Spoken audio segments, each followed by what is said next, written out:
그런데 이게 저희도 이제 도박 중독이나 다른 중독 환자들 함께 이렇게 작업을 해보면 재발하는 경우가 상당히 많이 있어요. 그런데 이 재발을 바라보는 관점 자체를 조금 바꿀 필요가 있는 것이,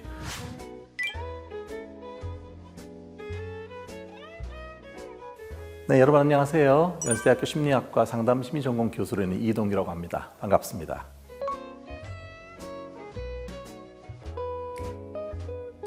완벽주의자들 같은 경우에는 실제로 100% 아니면 0% 이렇게 생각을 하거든요. 근데 사실 변화라고 하는 것이 그렇게 모두가 완전히 100%, 0% 이런 경우 거의 없었어요. 실제로 이게 심리학에서 변화 자체가 긍정적인 변화가 이루어지는 그거를 사이클을 추적해 보게 되면은 실제 어느 정도 저기 처음에 크게 이렇게 오는 게 아니라 조그만한 그런 그 성공들이 모여가지고 나중에 누적 효과로서 변화가 일어나는 거거든요. 근데 이제 완벽주의자들 같은 경우에는 그러니까 내가 이제 열심히 노력했지만 다시 또 도박에 빠지게 됐을 때, 이럴 때 엄청나게 스트레스를 받고 후회하고 자책을 한단 말이죠. 그런데 이게 저희도 이제 도박 중독이나 다른 중독 환자들 함께 이렇게 작업을 해보면 재발하는 경우가 상당히 많이 있어요. 그런데 이 재발을 바라보는 관점 자체를 조금 바꿀 필요가 있는 것이, 어쩌면 이 재발 자체가 많이 생긴다는 건 그만큼 도박 중독이 힘들다는 거잖아요. 그래서 재발이 일어날 수도 있다. 그러나 한번 일어난 이 재발을 어떻게 바라볼 건가, 실패는 끝이다, 이게 아니라 내가 왜냐면 완벽하게 못했으니까, 이게 아니라 실패를 했으면 어떤 부분에서 내가 취약한가, 어떤 상황 속에서 이게 촉발되는가. 실패는 끝이 아니라 실패는 나에게 중요한 데이터를 알려준다라고 하는 거. 그 다음에 또 하나는 기록을 하는 게 되게 중요해요. 그러니까 만약에 재발을 하거나 내가 실패를 했다고 했을 때 기록을 어떻게 하느냐 하면 일종의 회복 과정 자체를 기록을 하는 거거든요. 근데 이때 내가 실패했다 이쪽 보는 것이 아니라 내가 그래서 이번에 노력해서 어느 만큼 내가 이거를 더 나아졌는가, 이런 것들을 꼼꼼하게 기록을 하고 다음번에 만약에 비슷한 그런 상황이 된다면 내가 어떻게 할 건가라고 하는 거를 이 회복 일지를 기록하는 것이 도움이 되고요. 그 다음에 이게 이제 완벽하게 해야 된다라고 하는 분들한테 저는 그런 생각이 들어요. 이게 완벽이라는 것 자체는 이루어지지 못하는 거잖아요. 그래서 어떤 작은 목표를 세워야 되는 거죠. 내가 완전히 평생 도박 중독부터 벗어난다. 그렇게 되면 정말 좋겠지만 그게 쉽게 이루어지는 건 아니란 말이죠. 그래서 그럴 때 현실적으로 내가 할 수 있는 목표들을 세워야 되는 거죠. 예를 들어서 내가 이 자금 같은 거 이런 것들을 내 손에 두지 않고 가족들한테 맡긴다. 그리고 오늘은 절대 돈을 뽑으러 가지 않는다라든지 뭔가 내가 할 수 있는 작은 행동들을 하나하나 성취해 가는 것이 되게 중요하다고 생각하고요.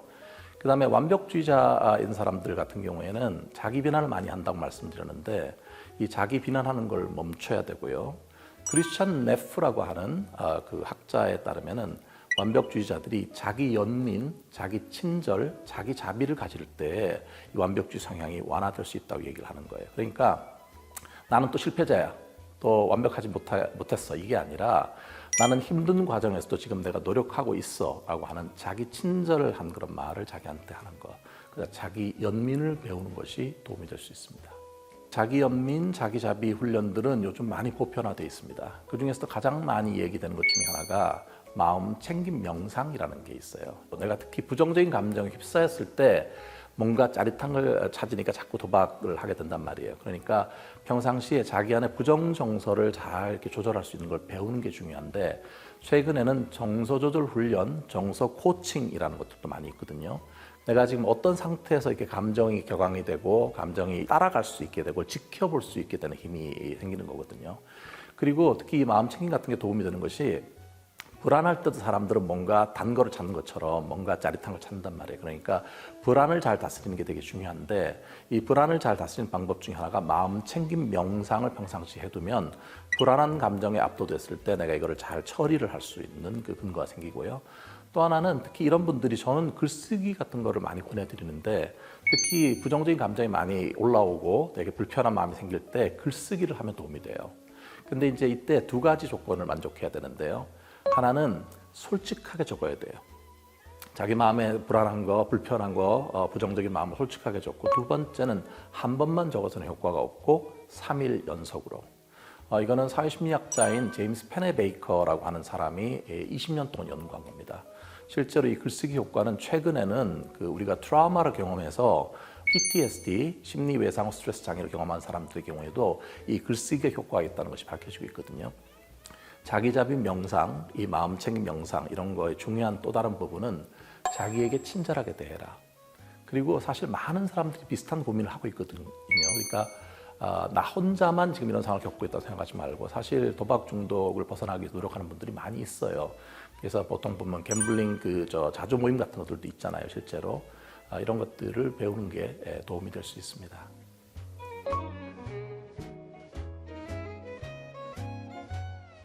이제 열심히 노력해서 도박을 좀 끊었는데 이게 지속이 잘 안 된단 말이에요. 왜 그러냐면 원래 우리의 행동 변화 자체가 보면은 처음에 한 행동을 끊게 되면은 그거는 줄었죠. 그런데 그 공간이 비잖아요. 비게 되면은 상당히 허무하고 되게 공허한 느낌들이 자리를 해요.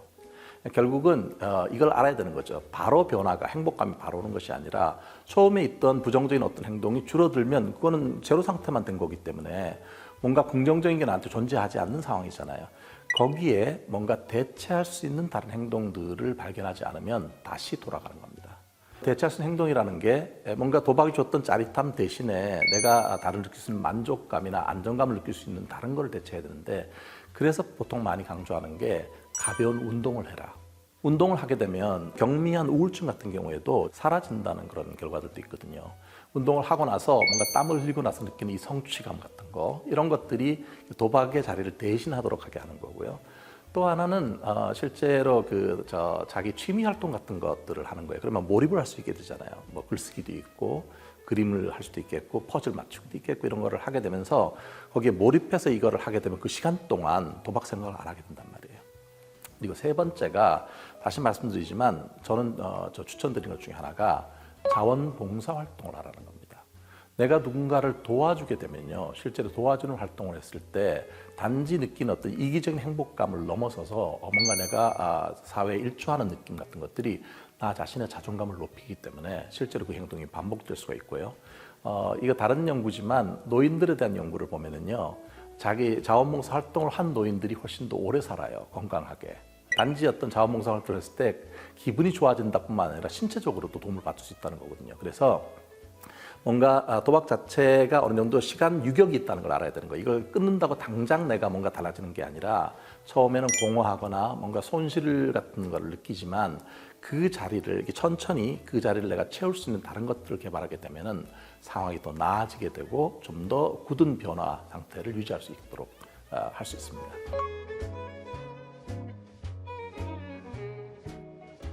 어떻게 하면 행복해질 수 있는가? 도박이 나에게 어떤 즐거움을 주는 거, 사실 그거를 내려놓으면 다른 뭔가 행복하게 살 수 있을까? 이런 거에 대해서 어떤 희망을 갖기가 어렵습니다. 그런데 연구를 해보면 행복한 거는 도박을 하는 상태에서가 아니라 도박을 끊고 일상생활로 돌아와서 내가 소소하고 잔잔한 어떤 그런 행복을 느낄 때 이게 더 효과가 있다는 그런 결과들이 있습니다.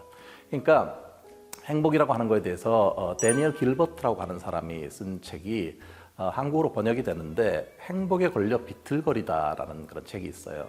근데 원래 그 영어 제목은 Stumbling on Happiness라는 거거든요. 근데 stumble이라는 게 영어로 뭔가 비틀거리다, 걸려 넘어지다 이런 뜻이 있지만 두 번째 의미로 어떤 게 있냐면 우연히 발견하다는 뜻이 있어요. 행복이라고 하는 것이 뭔가 거대한 이런 것들을 발견한 게 아니라 내가 우연히 가다가 이게 이런 게 있었네 이런 느낌들이 그 행복을 주는 거거든요.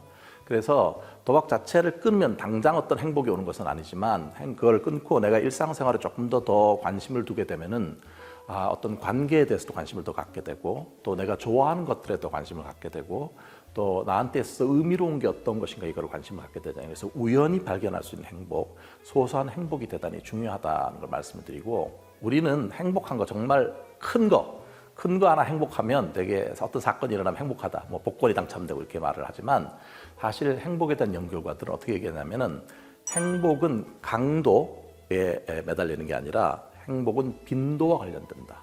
보통 명품 가방 하나를 사주면 모든 것들이 다 해결될 것 같지만 그게 아니라 정말 진정성을 담은 조그마한 선물들을 여러 번 하는 것이 훨씬 더 효과가 있는 거하고 비슷한 거죠. 그래서 행복은 강도가 아니라 빈도가 중요하다. 이 말을 기억하는 게 도움이 될 것 같습니다. 도박 중독에서 회복됐다는 건 여러분이 열심히 노력했다는 것을 말하는 겁니다. 정말 쉽지 않은 길이죠. 강렬한 이 뇌의 어떤 그런 그 흥분 자극 이걸 벗어나서 이거를 제 위치를 찾으려고 노력한 여러분들 이미 성공한 겁니다. 이 재발이라는 걸 말씀드렸지만 각종 중독에는 재발하는 경우들이 생길 수 있어요. 그러나 재발은 실패이고 끝이 아니라 내가 그걸 노력했고 다음에 어떻게 할 것인가를 내가 고안할 수 있다면 변화한 과정에 있다라고 하는 걸 말씀을 드리고요. 도박의 충동이 대단히 강한 것이죠. 하지만 여러분은 그보다 더 강할 수 있다 이런 말씀을 드립니다. 어떤 일을 해나갈 때 변화라고 하는 것이 A에서 B라고 하는 완전히 180도 달라지는 것이 변화가 아니라 내가 현재 하는 거에서 하나를 더 더해서 A 다음에 A-1, A-2 이렇게 더해가는 데에 묘미가 있는 것이거든요. 그래서 이 과정에서 너무 완벽하게 잘하려고 생각하지 마시고요. 중요한 건 내가 지금도 계속 하고 있다라고 하는 거예요. 계속 이 길을 가신다면 반드시 극복할 수 있을 거라고 믿습니다. 저도 열심히 응원하겠습니다.